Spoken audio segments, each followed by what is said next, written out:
Bem-vindo ao podcast Comprar Casa Sem Surpresas. O espaço diário para quem quer comprar casa com mais cabeça, mais segurança e muito menos risco.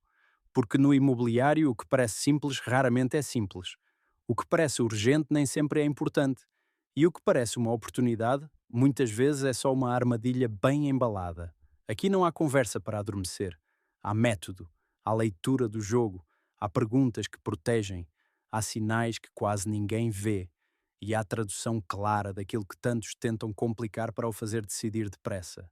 Neste podcast vamos desmontar promessas, traduzir o miadez, expor erros caros e mostrar-lhe como comprar com lucidez, negociar com firmeza e assinar com consciência. Se quer deixar de ser conduzido pela emoção e começar a decidir com inteligência, está no sítio certo. Eu sou Arnaldo Moura. E a partir de agora, antes de entregar o negócio da sua vida nas mãos de outros, vai aprender a defendê-lo como deve ser. Comprar casa pode ser o melhor passo da sua vida, ou o erro que vai pagar durante anos. Neste podcast, vai descobrir o que quase ninguém lhe explica antes de assinar. Se quer comprar com mais segurança e menos risco, fique desse lado. Imagine assinar um compromisso de compra e 6 semanas depois, a avaliação do banco aparece 20% abaixo do preço pedido. O banco financia menos, o comprador tem de pôr mais dinheiro ou perde o sinal, e a negociação morre. É o pesadelo que acontece a muitas pessoas todos os anos. Hoje, vamos transformar esse cenário numa vantagem para o comprador. Tenho conosco o João, avaliador bancário com anos de experiência em avaliações para crédito à habitação. João, bem-vindo. Primeiro, explica-nos, de forma simples, o que é uma avaliação bancária e por que ela difere do preço pedido pelo vendedor. Obrigado, Carles. Boa tarde a todos. A avaliação bancária é uma análise técnica que o banco encomenda para determinar o valor que aceita como garantia do empréstimo. Avaliamos localização, estado do imóvel, comparativos de mercado e despesas de reabilitação, se houver. O preço pedido é uma decisão comercial do vendedor, muitas vezes baseada em expectativa, enquanto a avaliação tenta refletir o valor que o mercado e, sobretudo, o banco consideram realizável para fins de crédito. Perfeito! E por que uma avaliação abaixo do pedido é tão perigosa? O que pode acontecer ao comprador e qual o erro mais comum que faz essa situação piorar? Quando a avaliação é menor, o banco reduz o montante do crédito com base na percentagem de financiamento aplicada sobre o valor da avaliação, não sobre o preço pedido. O resultado é um gap financeiro. O comprador tem de cobrir a diferença com mais sinal ou renegociar. O erro comum é olhar para isso apenas como um problema financeiro imediato e não como uma alavanca de negociação. Muitas vezes há margem para reavaliar, para apresentar argumentos ou para acordos que preservem o sinal. Vamos a números rápidos para tornar isto concreto. Suponha um imóvel com preço pedido de 200 mil euros. O banco avalia em 160 mil euros. O banco financia 80% do valor da avaliação. Quanto recebe o comprador? E quanto falta para completar o preço? Com a avaliação a 160 mil euros e financiamento a 80%, o banco oferece 128 mil euros de crédito. Se o preço pedido é 200 mil euros, o comprador vê um gap de 72 mil euros. Mesmo que já tenha entregue um sinal de 10 mil euros ou 20 mil euros, continua a faltar uma quantia substancial. Isso pode forçar o comprador a aportar capitais extra, adiar a compra ou perder o contrato. E o vendedor pode recusar reduzir o preço sem garantias. Perfeito para entender o choque. Agora, o que o comprador pode fazer antes da avaliação para reduzir a probabilidade de surpresas? Quais são os passos práticos que o João recomenda preparar? Antes da avaliação, montar um dossiê é essencial. Comparativos de imóveis semelhantes vendidos na zona, orçamentos de obras, se o imóvel precisar, fotos do estado do imóvel e documentos que provem melhorias recentes. Se o comprador apresentar esses elementos ao banco ou ao avaliador quando possível, diminui a probabilidade de uma avaliação surpreendentemente baixa. Escolher um banco com critérios de avaliação alinhados ao mercado local também ajuda. E depois, se a avaliação já saiu mais baixa do que esperava, quais são as ações imediatas que preservam seu poder de negociação? Primeiro passo: pedir imediatamente a cópia do relatório de avaliação e analisar os pontos que justificaram o valor.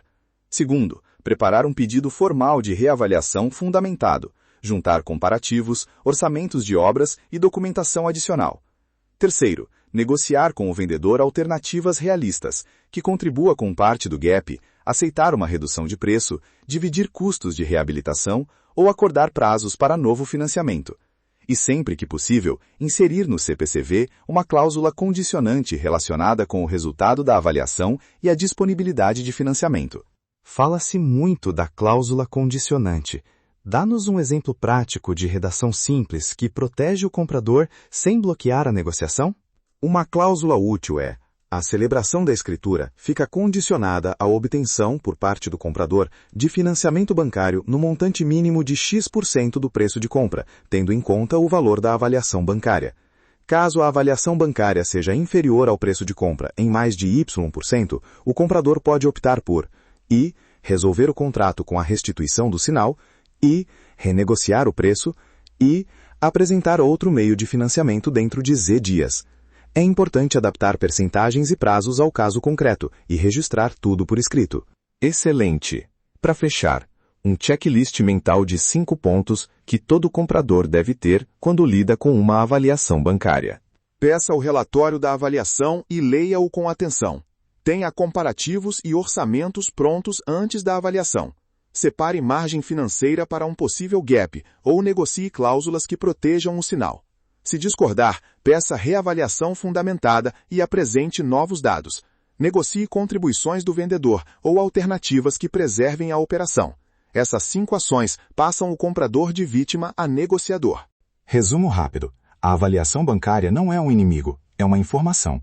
Prepare-se antes, apresente dados, peça a avaliação por escrito e use o resultado para negociar com inteligência, redução de preço, contribuições do vendedor ou cláusulas condicionantes no CPCV. Menos impulso, mais método, mais proteção.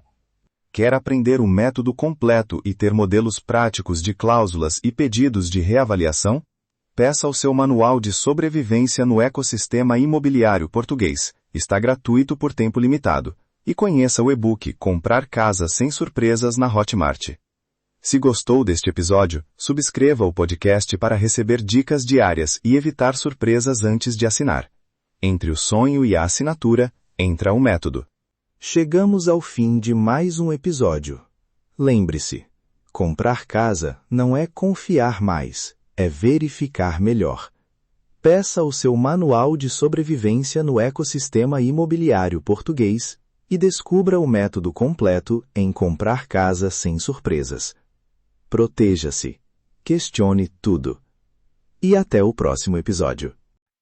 Chegamos ao fim de mais um episódio de Comprar Casa Sem Surpresas. Se hoje ficou com mais clareza, mais defesa e mais controlo, então já está um passo à frente da maioria. Porque quem compra casa sem método arrisca-se a pagar caro por detalhes que ninguém lhe explicou a tempo. Mas quem aprende a ver, a perguntar e a confirmar, compra melhor, negocia melhor e dorme muito mais descansado.